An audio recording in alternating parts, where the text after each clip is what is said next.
Lah, நான் singer தான் பேசுறேன். ஆமா. சொல்லுங்க. எப்படிக்கிற? அப்படியா? ரொம்ப சந்தோஷம்க்கா. என்னைக்கு சீர் வைக்கிறீங்க? நானும் உங்க அண்ணனும் கண்டிப்பா வரோம்க்கா.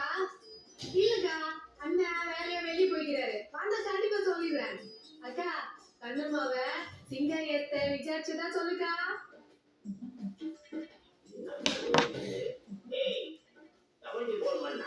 உன் தங்கச்சி தான் போன் பண்ணா. பொண்ணு கண்ணம்மா வயசுக்கு வந்துச்சான். சீருக்கு வர சொல்றா. அது சின்ன பொண்ணு இப்பதானே பிறந்துச்சு. பேச்சப்பாரு. நாளைக்கு ஊருக்கு போகணும். எங்கேயாவது போய் துட்டுக்கு ஏற்பாடு பண்ணு. எவன் என்ன நம்பி துட்டு தர்றான்? பழைய மோதிரம் ஒண்ணு வச்சுக்கிறிய, அதை எடு. சேட்டு கடையில கொடுத்து துட்டு வாங்கிடுறேன். தாய் மாமா சீர் செய்யலன்னா தப்பா போகும்படி. இதெல்லாம் தப்புன்னு உனக்கு தெரியுத. குடிக்கிறது தப்புன்னு தெரிஞ்சா இந்த